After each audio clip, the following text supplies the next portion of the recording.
Educational GMAT. Your partner in your GMAT journey. I'm going to give you 5 minutes for this, not easy.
Yes, friends, any progress?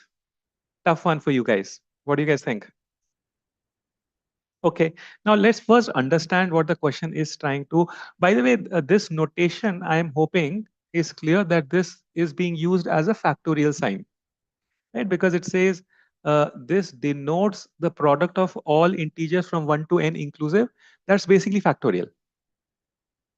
Agree? Okay, now let's look deeper. Let's look deeper. It says how many prime numbers are there between factorial 6 plus 2 and factorial 6 plus 6. So factorial 6 plus 2, factorial 6 plus 3, factorial 6 plus 4, factorial 6 plus 5, and factorial 6 plus 6, right? Among these, 1, 2, 3, 4, 5, right? Among these 5 integers, how many are prime? That's what the question is asking for. Very nice, very, very nice. Now let's look at factorial 6 plus 2. Factorial 6 plus 2 would be what? 5 into 4 into 3 into 2 plus 2. Agreed?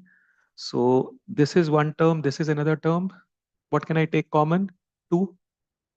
So I take 2 common. What am I left with? 6 into 5 into 4 into 3 plus 1. Agreed? So this is of what form? This is of what form? 2 into, let's say, x.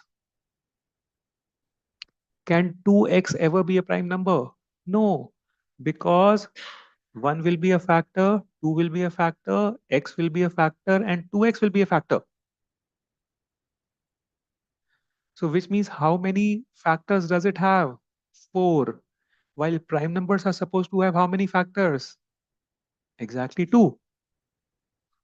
And hence factorial 6 plus 2 is not a prime number. All right. Now let's come to factorial 6 plus 3. Let's come to factorial 6 plus 3. Factorial 6 plus 3 will be what? 6 into 5 into 4 into 3 into 2 plus 3. So again, this is one term, this is another term. What do I take common? 3. So I take 3 common. What am I left with? 6 into 5 into 4 into 2 plus 1. No, sorry.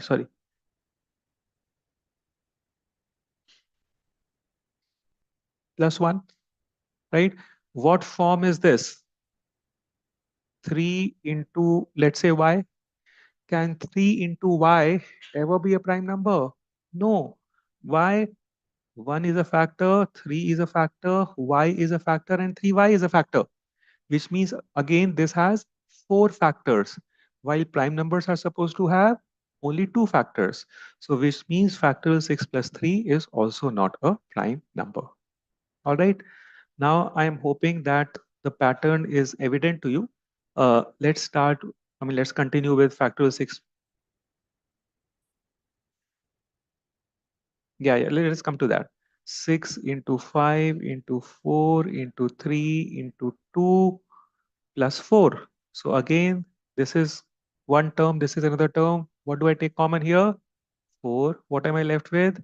6 into 5 into 3 into 2 plus 1, right? So what form is this? 4 into z, correct? Again, can 4z ever be a prime number? No. Why? Because 1 is a factor, 2 is a factor, 4 is a factor, z is a factor, and 4z is a factor. So which means this has 5 factors, while prime numbers are supposed to have exactly 2 factors. Correct? So that's how you can eliminate this, same with this, same with this. So which means there are 0 prime numbers between factorial 6 plus 2 and factorial 6 plus 6. Andrews, is the approach clear? Okay. So, Jay, what did you mean when you said much larger range? Yes. Yeah. Factor, yeah. So absolutely. So if you get factors, let's say factors 6 plus 8, then there's honestly no easy way for you to find it out through factorization. Yes. Nothing common. Correct.